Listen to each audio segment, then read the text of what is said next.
We will forge a society that is colorblind and merit-based.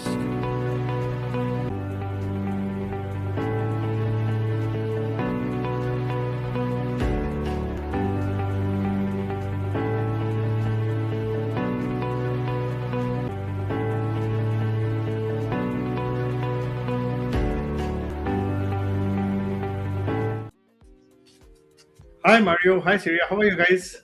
Good. How are you? Wonderful. So, what questions do we have today? Yeah, absolutely. So our first featured question, they ask, how is it that a 26-year-old gets approved for EB1A while a highly experienced professional earning over $1 million a year is rejected? Isn't that contradictory? If so, what does the USCIS actually mean by sustained national or international acclaim, and how is it supposed to be proven? Wonderful. I think. I mean, let me. I think it's a beautiful question. I would say that, but it emerges from a lot of misconceptions and from the position of ignorance, which is in one way good also. Actually, that because we can start from the scratch here. That what EB1A actually means.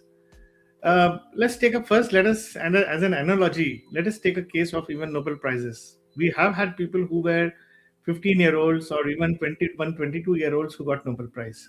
Please understand that. So it's a matter of your work and its impact, which is more important, even when it comes to EB1A. That's the first part here. Now, number two is again a misconception that age and experience or money that you are earning matters. I have always taken a position that, in fact, EB1A is that extraordinary ability when you are stripped of everything what you think you have as a material possession, your degrees, your jobs, or your money. Where do you stand? And where do you stand is what is left behind is that extraordinary ability, actually. Now, having said this, in a very practical terms, EB1A is not a function of the job that you do or the money that you make. And that's the whole challenge here. What it matters is the impact. Now comes the next question is what is meant by sustained acclaim? Now, please understand that sustained acclaim is not a function of, let's say, only time, but it is a function of the impact that you have created because of your work. Now, let's take an example. Let's say during COVID, let's say somebody has created a COVID vaccine, okay, and applied for EB1A the very next day, okay. Now, the COVID vaccine, so would you say that, and the person could be 26-year-old or 50-year-old or 40-year-old, may not be earning much also, let's put it that way, okay. We even had a 28, 29-year-old earning only 60K and getting EB1A. But at the same time, we have also seen, and the question correctly points out that somebody earning $1 million has not been able to get command EB1A. Because again, it's a matter of impact that you create. Sustained acclaim is not a function of temporal aspect, which is time.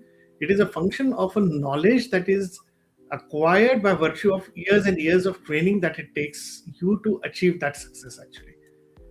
And also, so one function is knowledge, because you don't become an expert in certain things overnight. For example, somebody making a COVID vaccine, for example, somebody becoming a rocket scientist. You don't become a rocket scientist by passing out of a school or just 5 years experience somebody teaches you. You become that person of excellence by virtue of your continuous work. That is also a sustained acclaim. Sustained acclaim is not a function of applause. That how many people are clapping for you, how many people are happy saying what you are, is not about your awards, not about in fact, everything is stripped away. Would your work still remain? And last and most important thing is that when we talk about a temporal aspect, it is not about only the past, it is also the future. If somebody creates something today and it can be deemed to be or kind of exist perpetually, even after the person is gone, that is a sustained acclaim. The acclaim, I think the word is a little misnomer because it's not about sustained acclaim in terms of applause, it's a sustained impact. So I would in fact like people to read the word instead of sustained acclaim to be read as in the context of whole EB1A, please read it as sustained impact. So it becomes past, present, future, the knowledge that you have done and then the temporal aspect of it. So there are three dimensions of success for your EB1A in that sense for sustained acclaim. And no matter what you do, if you have these three dimensions are very strong, you would command EB1A and you would get your EB1A. Okay? So that's how this whole, why is it that 26-year-old getting approved for EB1A for and while a highly experienced professional earning even $1 million is not getting it, because EB1A is not about entitlement also. Because many people believe I've done this, so I should be getting it. No, it doesn't work like this. So I think that's the whole question here. Okay, so let's move to the next question. Of course. So the next question is, how do you respond strategically to an RFE without overcorrecting? Exactly. I mean, there are straight questions and straight answers. In RFA, I mean, normally what I would have seen is that I have been very straight. Some evidences they are requiring.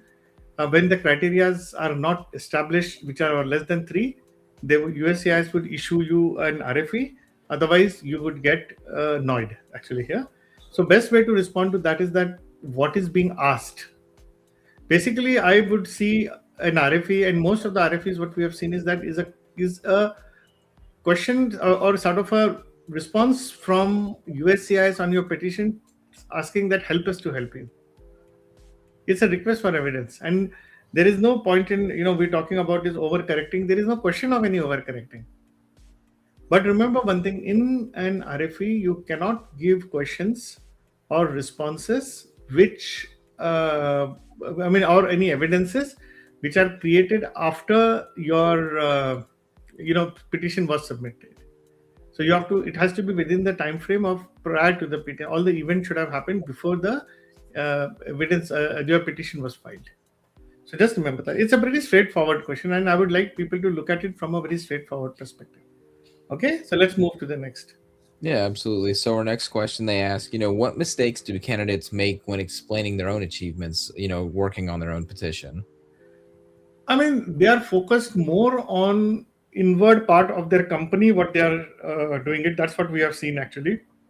Achievements is not about what you have done, is about the impact that you have created. I mean, ask after every initiative, what you say, what you are putting in, you ask yourself a question, so what? How many people got impacted by this particular job?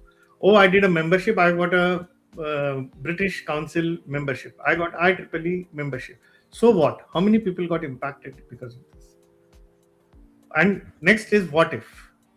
What if would have happened if you were not a member? If nothing would have changed, nothing, then it is of no consequence for your EB1A. I think they are talking about into self-glorification. There is a marked difference between demonstrating something which is based on self-glorification versus what is the impact that you have created. I hope it's a pretty straightforward. I don't want to elaborate this on too much on this, but yes, it makes. I think it's limited only to that. Okay, so let's move to the next question. Yes, the next question is, what signals make an adjudicator subconsciously view a case as elite versus inflated? I like this question because it's a very,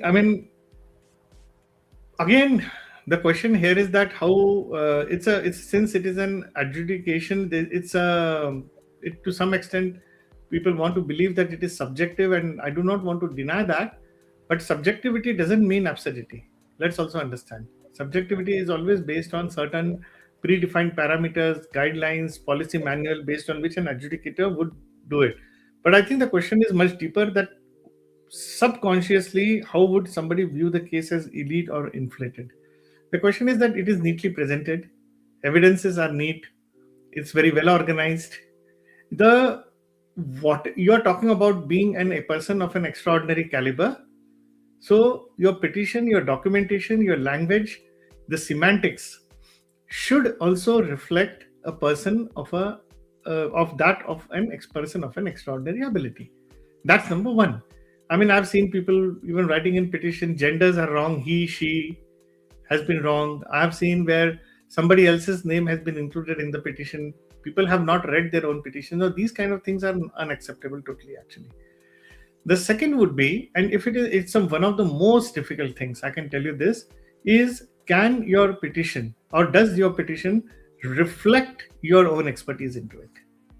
What does it mean? We had somebody as a designer applying for EB1A. the petition itself was very beautifully designed. So that reflects your own persona, your own characteristics, and your own expertise is embodied into the petition itself, actually. If you can take it to that level, if somebody says, I'm an engineer, so you need to have engineered your petition in a way that makes people understand. And also, it should be easy to read. Number one, you can't use hyperbolic language.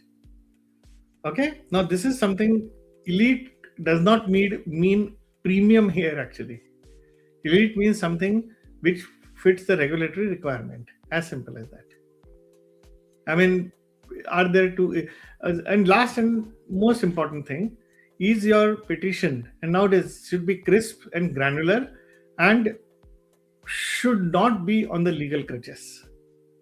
And this is something very interesting. You can't a weak petition, okay, or weak petition in a sense, weak profile. Let's put it that way. A weak profile on a strong legal doctrines and legal crutches is not going to help for you.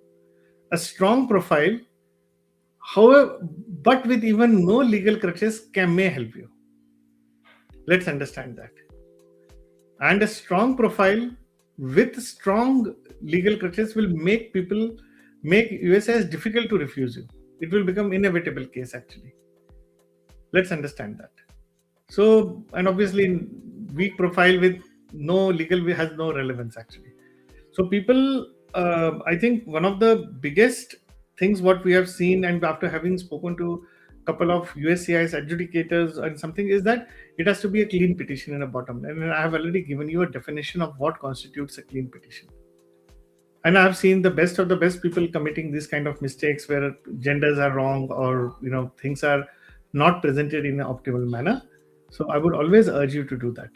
So guys, if you have more questions, please let us know. We'll be happy to help you as we move towards the next question. Keep writing to us and we'll be happy. And if you want to join next week program, please let us know. Keep writing to us. So let's move to the next question. Absolutely. So I think this one kind of piggybacks perfectly into what you were saying previously, but essentially they ask, what types of wording tends to trigger closer scrutiny from officers? I think it's about hyperbolic tone and language, actually. Okay. I mean, somebody writing something in a very absurd way. I mean, just because you did something in a very, hyperbolic tone should be totally avoided in all possible manners. People at times tend to don't use adjectives. He was a well-rounded person. Let me try to show you something from an actual successful petition. I think I will read out to you, and I think that will offer a more clarity. Okay, now let me kind of tell you something. There is something known as a speech of precision, which should be there in every petition. And when we are talking of a language, actually, now I think this is about somebody who contributed to a curriculum development, actually, and there is a letter of recommendation here. The letter actually said that his contribution to our STEM education demonstrates exactly the kind of extraordinary and talent and impact that we were looking for. This may not be hyperbolic in that sense. I'm again repeating, what does it say? It says that his contribution to our STEM education demonstrate exactly the kind of extraordinary talent and impact. Now, this may not be the right language for the purpose of EB1A. When we talk about speech of precision, okay, it has to be, there is something called as an irreversible field level consequence. Now, it should be like this. His contributions present a structural redefinition of our STEM infrastructure and curriculum. He or she, name of the person, applied the same, put that name of the expertise. Okay. He used to safeguard the nation's largest financial institutions, to safeguard the nation's, to rescue our 20-year-old education program from imminent collapse. Now, in one sentence, we have answered what, when, how, where, and why. We have already answered this in one simple sentence, rather than simply saying that his contribution to the STEM education demonstrate exactly the kind of extraordinary. Don't use just a regulatory language because it suits you. There is something called as a speech of precision that needs to be there. And in fact, speech of precision is useful. It's like how you talk also, actually. People who are truly extraordinary would talk like this. They would be more focused, they would be more specific. I mean, you would hardly see a person. I mean, this is, of course, more from a personal coaching or a life coaching perspective, but a person who is truly extraordinary would not make loose comments, as we say. Oh, I'm very tired. Would not say. Somebody would be more specific, speech of precision. In your day-to-day life, you'll need to have that approach to be more focused, specific, and granular. Once you are there, I think that's why I mentioned earlier that the petition should reflect your character, your expertise. And this is the way it happens actually. That can they see a person by virtue of the documentation it is in front of them? Can the USCIS adjudicator feel that the person is there in front of them? If you can create that kind of a person, let's take a case of a beautiful novel. Somebody who writes a beautiful novel, when you read a storybook, you actually feel that the scene is happening in front of you, isn't it? Now that's the way a good petition should look like, that you are able to visualize. So similarly, the adjudicator should be able to visualize that person sitting in front of them.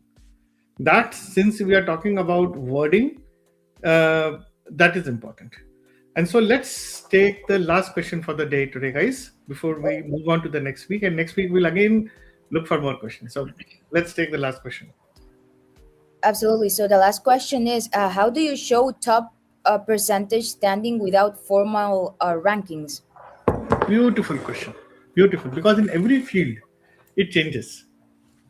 Every field, it changes. And what is the field also, it matters. What is the expertise that matters actually? We had one person working as a software performance tester for healthcare industry. The niche expertise was beautifully defined. And when we asked this person, okay, fine, what is your, where do you think you stand in the whole country, in the whole world about that? He said around 500 to 600. I said, what it would take to make you competent? Say in top 50. He said, no. I said, how do you define, how would somebody who is expert in your field would define success metrics? Do you know the success metrics in your own field? If you are able to do that, then many people don't even know what are the success metrics in your own field. If I say that I'm EB1A coach, what are the good success metrics for that? And forget the knowledge part of it. Even at I been able to, do I know what are the problems that people are facing right now in my field of expertise?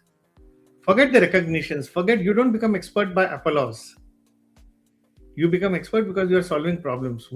So I think one of the best answers that I can give for this question is that what is the level of problem that you have solved in your field, which everybody in your people in your expertise were dealing with, and they did not have answers.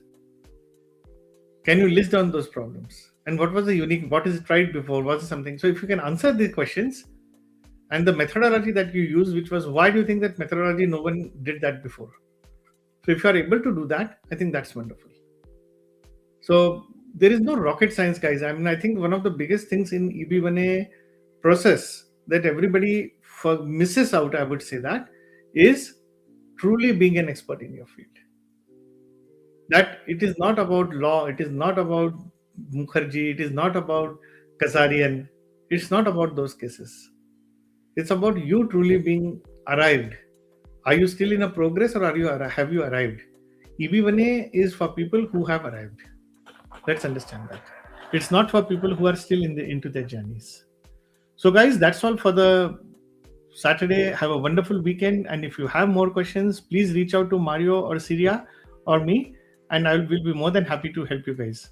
And if you want to join the Next League program, also reach out to us. The link will be given below in the comment section. So have a wonderful day. Bye-bye. Thank you for joining us today. If you have any further questions or need personalized guidance, please reach out to us. We are here to help you every step of the way in your journey towards achieving your American dream. Let's connect and make it happen together.